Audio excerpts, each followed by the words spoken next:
আমি চ্যালেঞ্জ দিয়ে বলতে পারি সার্ভের আপনার যে ডকুমেন্টেশন গুলো চেক করার জন্য আজকের এই ভিডিওর মতো অন্য কোনো ভিডিও আপনি এর আগে কখনো কোনো ফেসবুক বা কখনো কোনো ইউটিউবে কোথাও আপনি দেখেননি। ভিডিওটি ঝড়ের গতিতে শেয়ার করে দেবেন যাতে আপনার একটা শেয়ারের মাধ্যমে সার্ভের ভিসা প্রত্যাশাকামী ভাইয়েরা নিজের ডকুমেন্টেশন গুলো নিজে চেক করতে পারে এবং সেই সাথে সার্ভের জন্য রয়েছে কিছু সুসংবাদ এবং কিছু দুঃসংবাদ, যে বিষয়গুলো জানা আপনার অত্যন্ত অত্যন্ত জরুরি।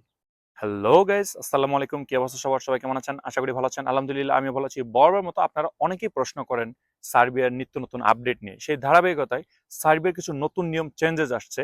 সার্বিয়া ভিসাগামী ভাইদের জন্য রয়েছে যেরকম সুখবর, কিছু সংবাদ আবার রয়েছে আপনার দুঃসংবাদ।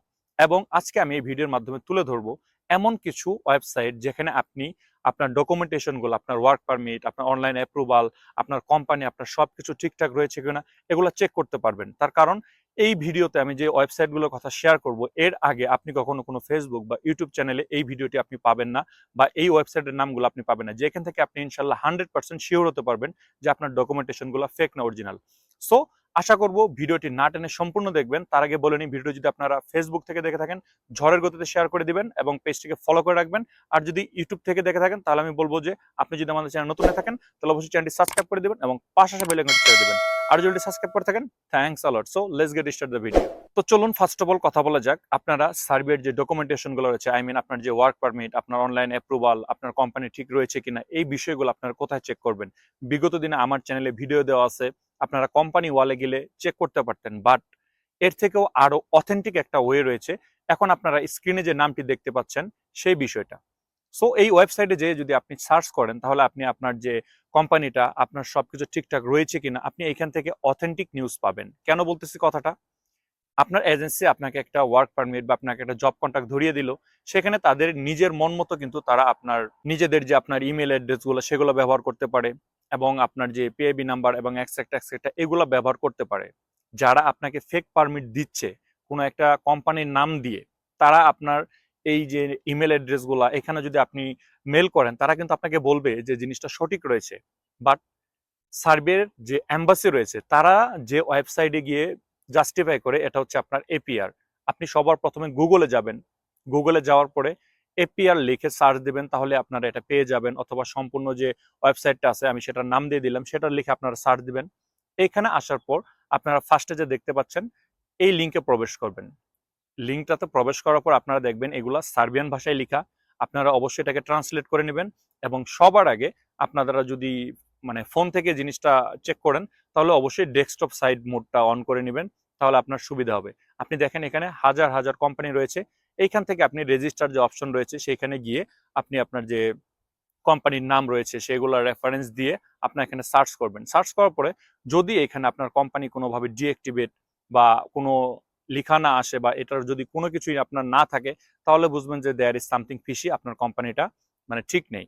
আর এখান থেকে যদি আপনি কোম্পানি পান সেখানে অবশ্যই তাদের যে মেল অ্যাড্রেসগুলো রয়েছে এগুলোর সঙ্গে মিলিয়ে নেবেন, তাহলে আমি আশা করি আপনারা 100% ভাবে আপনারা নিশ্চিত হতে পারবেন যে আপনার কোম্পানির মেলটা কোনটা। সেখানে আপনি আপনার ডকুমেন্টস ধরে মেল করে দিবেন, মেল করে দিলে তাদের থেকে রেসপন্স পাবেন। আশা করি এই বিষয়টা ক্লিয়ার। সো এই ওয়েবসাইটের মাধ্যমে আপনারা আপনাদের সকল ডকুমেন্টেশন আপনারা জাস্টিফাই করতে পারবেন। তার কারণ সার্বিয়ার এম্বাসি, এখানে যে আপনারা ওয়ার্ক পারমিট গুলা জমা দেন, আপনার ওয়ার্ক পারমিটের উপর যে মেল অ্যাড্রেস গুলো লেখা থাকে এক্সেট্রা এক্সেট্রা, তারা কিন্তু এইখানে কখনোই কোনোভাবেই তারা আপনার যে ওয়ার্ক পারমিট রয়েছে ওইখানে যে ইমেল অ্যাড্রেস গুলো দেওয়া থাকে সেখানে কিন্তু তারা চেক করে না।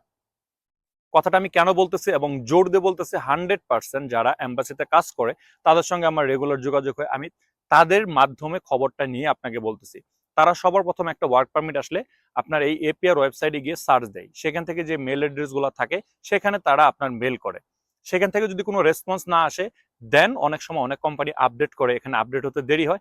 তারপর আপনার যে ওয়ার্ক পারমিট রয়েছে সেটার মানে যে মেল অ্যাড্রেস গুলো রয়েছে সেখানে যোগাযোগ করে।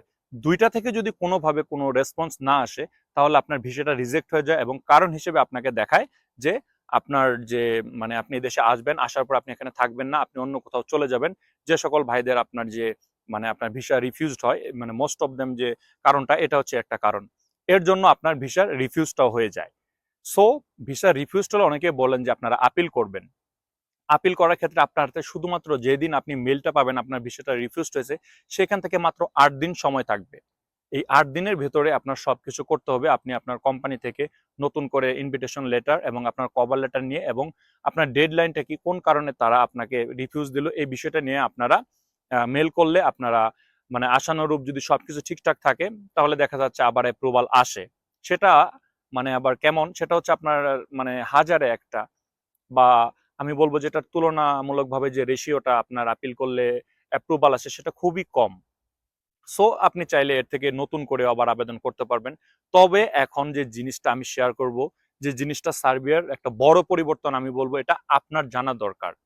কেন জানা দরকার এ বিষয় নিয়ে এখন আমি আলোচনা করব, বাট এ বিষয়ে আসার আগে ছোট্ট একটা অনুরোধ করব। ভিডিওটা যদি আপনি ফেসবুক থেকে দেখে থাকেন, আবারও বলতেছি অবশ্যই ভিডিওটাকে বেশি বেশি শেয়ার করে দিবেন, যাতে আপনার একটা শেয়ারের মাধ্যমে অনেক ভাই সচেতন হতে পারে। আর যদি ইউটিউব থেকে দেখে থাকেন, ভিডিওটা যদি ইনফরমেটিভ মনে হয় তাহলে অবশ্যই লাইক, কমেন্ট এবং শেয়ার করবেন। অ্যাটলিস্ট আমাকে সাপোর্ট করার জন্য আমার চ্যানেলটাকে সাবস্ক্রাইব করে রাখবেন। সার্বিয়ার ক্ষেত্রে এখন যে সুখবরটা আমি বলবো এবং যে বড় পরিবর্তনটা আমি বলবো সেটা হচ্ছে অনলাইন অ্যাপ্রুভালের যে বিষয়টা সেটা। অনেকেই আপনারা বলেন যে ভাই আমাদেরকে গ্রুপ অ্যাপ্রুভাল করে দেয়, আমাদেরকে আইডি পাসওয়ার্ড দেয় না। আমি সেই সকল ভাইদের উদ্দেশ্যে বলতেছি, এবং যদি কোনো এজেন্সির লোক এই ভিডিওটি দেখে থাকেন বা সার্বিয়াতে যারা এই সকল ভিসা সংক্রান্ত কাজ করে থাকেন তারা যদি দেখে থাকেন, আপনারা সবাই অবগত রয়েছেন এখন থেকে একটা পাসপোর্টের রেফারেন্সে আপনি ওয়েলকাম টু সার্বিয়াতে আপনি একটা অ্যাকাউন্ট খুলতে পারবেন। বিষয়টা কেমন? ফর এক্সাম্পল, আপনি সার্বিয়ার জন্য আবেদন করছেন, আপনার এজেন্সি বলতেছে আপনাকে গ্রুপ অ্যাপ্রুভাল দিয়ে দিছে, আপনাকে কোনো আইডি পাসওয়ার্ড দিচ্ছে না, বাট আপনার পাসপোর্ট দিয়ে কিন্তু আপনার ওয়েলকাম টু সার্বিয়াতে এখানে কিন্তু একটা অ্যাকাউন্ট খুলতে হয়, দেন আপনার অনলাইন অ্যাপ্রুভালের জন্য আবেদন করতে হয়। আল্লাহ না করুক কোনো কারণে যদি আপনার ভিসাটা মানে না হয় বা অনলাইন অ্যাপ্রুভালটা যদি আপনার রিজেকশন আসে, সেই ক্ষেত্রে আপনি কি করবেন? আপনার পাসপোর্টের রেফারেন্সে কিন্তু শুধুমাত্র একটা আইডি খোলা যাবে। যদি আপনি আপনার অনলাইনের আইডি পাসওয়ার্ড আপনি আপনার এজেন্সির কাছ থেকে না নিতে পারেন, তাহলে দ্বিতীয় কোনোদিন আপনি আর সার্বিয়ার জন্য আবেদন করতে পারবেন না। তার কারণ আপনার পাসপোর্টের রেফারেন্সে অলরেডি এই যে ওয়েবসাইটটা রয়েছে এখানে একটা অ্যাকাউন্ট খোলা হয়ে গেছে। আপনি একটা না, আপনি 10 বার, আপনি 20 বার, 30 বার আপনি যদি রিফিউজড খান, যদি আপনার কাছে অনলাইন অ্যাপ্রুভালের আইডির যে পাসওয়ার্ডটা রয়েছে এবং যে লগ ইন আইডিটা রয়েছে সেটা যদি আপনার কাছে থাকে, এটার উপরে আপনি আবার নতুন করে আবেদন করতে পারবেন। সেটা আপনার হোক যে কোম্পানি থেকে আপনি রিজেকশন খেয়েছেন সেই কোম্পানি বা নতুন কোনো কোম্পানি। এক কথায় আমি বলবো যে আপনার পাসওয়ার্ডের যে বিষয়টা এবং আইডির যে বিষয়টা এটা এখন এতটাই সেনসিটিভ, আপনার এজেন্সি বা আপনার যার হয়ে আপনার বা যে আপনার হয়ে আবেদন করতেছে সে আপনাকে আর ধোঁকা দিতে পারবে না। এটা আপনার নিতে হবে। যদি না নিতে পারেন তাহলে আপনি সার্ভের জন্য দ্বিতীয়বার আবেদন করতে পারবেন না। অনেকে বলে যে রিফিউজড আসলে তারা মানে আপিল করে দেবে। আপিলের ক্ষেত্রে আমি একটু আগে যেটা জিনিসটা ক্লিয়ার করে দিলাম, মোস্ট অফ দেম মানে 1% আমি বলবো না যে আপিল করলে আপনার সেটা অ্যাপ্রুভাল আসে। সো এই জিনিসটা এখন পুরোপুরি ক্লিয়ার যে আপনি যদি সার্বিয়াতে আবেদন করেন, আপনার অনলাইন আইডির যে পাসওয়ার্ডটা এবং আইডিটা এটা আপনি মাস্ট বি নিবেন। যদি আপনার ভিসা নাও হয় তারপরও আপনি আপনার এজেন্সির কাছ থেকে আপনার এই ডকুমেন্টসটা আপনি বুঝে নেবেন। যদি আপনি বুঝে না নেন তাহলে দ্বিতীয়বার আপনি সার্বিয়ার জন্য আবেদন করতে পারবেন না। আশা করি বিষয়টা ক্লিয়ার। এটা ছিল আমি বলবো যে একটা বড় পরিবর্তন। এবং সেই সাথে যারা সার্বিয়াতে আসবেন টিআরসি কার্ড, এটা একটা দুঃসংবাদ আমি বলবো। এখানে আসার পর বিগত দিনে কি হতো, দেখা যাচ্ছে আপনার কোম্পানি আপনাকে টিআরসি কার্ড না করে দিলেও আপনি কিছু ডকুমেন্টেশন বা আপনি এখানে একটা লয়ারের সহযোগিতা নিয়ে আপনি চাইলে নিজে নিজে আপনার টিআরসি কার্ডটা করতে পারতেন। বাট এখন আর সেই জিনিসটা হবে না। কেন হবে না? আপনি যে কোম্পানিতে আসছেন, আপনার টিআরসি কার্ড যদি করতে হয়, কোম্পানি যদি আপনাকে না করে দেয়, সেই ক্ষেত্রে অবশ্যই অবশ্যই সেই কোম্পানি থেকে আপনার এনওসি লেটার নিতে হবে এবং কোম্পানির যে রেজিস্ট্রেশন পেপারগুলো রয়েছে সেগুলো মাস্ট বি লাগবে। তার মানে এই না যে আপনি টিআরসি কার্ড করতে পারবেন না। আপনি একটা মানে ভালো লয়ারের সহযোগিতা নিবেন। অবশ্যই বিষয়টা মাথায় রাখবেন, যতদিন পর্যন্ত আপনার ভিসার মেয়াদটা রয়েছে এর ভিতরে আপনি একটা ভালো লয়ার ধরে আপনার কোম্পানির থেকে যে আপনার মানে টিআরসি কার্ড যে করছে না এই জিনিসটা তাদেরকে অবগত করবেন। তারা আপনার হয়ে কেস ক্লেম করে তারা কোম্পানির এনওসি লেটার এবং রেজিস্ট্রেশন যে পেপারগুলো রয়েছে এই সকল কিছু এই লয়ারে আপনাকে সহযোগিতা করবে। সো এই যে বিষয়টা এটা মানে আমি বলবো যে একটা নেগেটিভ দিক আমি বলবো, যাতে একটা পরিবর্তন হয়ে গেল, যে বিষয়টা দেখা যাচ্ছে সার্বিয়াতে আসার পর অনেকেই ভুক্তভোগী হবেন। তবে আরেকটা সুসংবাদ রয়েছে, সার্বিয়ার টিআরসি কার্ড আপনি যদি এইভাবে করতে পারেন তাহলে দেখা যাচ্ছে আপনি এখন 3 থেকে 4 বছর মেয়াদি পর্যন্ত পাচ্ছেন। সার্বিয়ার টিআরসি কার্ড আপনি 4 বছর পর্যন্ত মেয়াদ পাবেন, এটা একটা ভালো খবর আমি বলবো।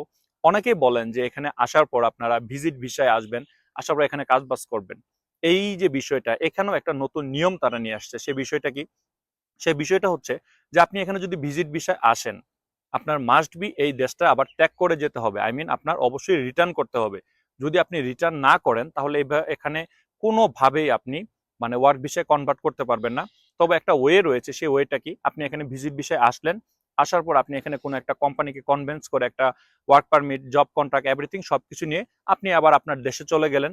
দেশে চলে যাওয়ার পর আপনি নতুন করে আবার মানে আবেদন করলেন, যেভাবে আবেদন করতে হয় লং টার্ম ভিসার জন্য, সেভাবে যদি আবেদন করেন তাহলে আপনার ভিসা হয়ে গেলে আপনি এখানে আসতে পারবেন। এখানে একটা প্লাস পয়েন্ট কি, এখানে যদি আপনি এইভাবে কাজটা করতে পারেন তাহলে আপনার ভিসা হওয়ার চান্সেসটা বেশি। তার কারণ সার্বিয়াতে আপনি ভিজিট ভিসায় আসছেন, আসার পর এখান থেকে আবার দেশে ফেরত গেছেন, এই যে আপনি এখানে আসার পর ফেরত গেলেন, এখানে এম্বাসি আপনাকে ট্রাস্ট করবে।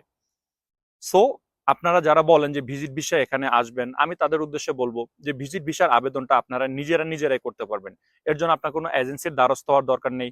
১০-১২ লাখ টাকা দিয়ে ভিজিট ভিসা আবেদন করবেন, ইটস মানে ইম্পসিবল। আমি বলবো যে কিভাবে নিজে আবেদন করতে হয় এবং কিভাবে আপনারা ভিজিট ভিসার আবেদন করবেন সেই সকল বিষয় নিয়ে আমি ইনশাল্লাহ পরবর্তীতে একটা ভিডিও দিব, সেই ভিডিওটি দেখার অনুরোধ করবো। সো এখন আমি বলবো সার্বিয়ানে যারা ভ্রান্ত ধারণার ভিতরে রয়েছেন আপনাকে আইডি পাসওয়ার্ড দিবে না, আমি কিন্তু বিষয়টা ক্লিয়ার করে দিলাম। পাসপোর্টের রেফারেন্সে একবারই আপনি আবেদন করতে পারবেন, আপনার ভিসা রিফিউজড হোক, আপনি আপনার এজেন্সির কাছ থেকে আইডি পাসওয়ার্ডটা বুঝে নেবেন। আর নতুন কিছু নিয়ম চেঞ্জেস, এই বিষয়গুলো আপনারা অবগত হয়েছেন। সো ভিউয়ার, সার্বিয়া নিয়ে আরো কিছু গুরুত্বপূর্ণ কথা বলবো পরবর্তী কোনো একটা ভিডিওতে, নিজে কিভাবে আবেদন করবেন সেই বিষয়গুলো নিয়ে। সেই ভিডিওটি দেখার অনুরোধ জানিয়ে আবারও বলতেছি, ভিডিওটি বেশি শেয়ার করে দিবেন, সবাইকে সচেতন করে দিবেন এবং এই পেজের সঙ্গে থাকবেন নিত্য নতুন আপডেট পাওয়ার জন্য। সো ভিউয়ার্স, সবাই ভালো থাকবেন, আমার জন্য দোয়া করবেন, আপনাদের জন্য দোয়া রইল। আসসালামু আলাইকুম।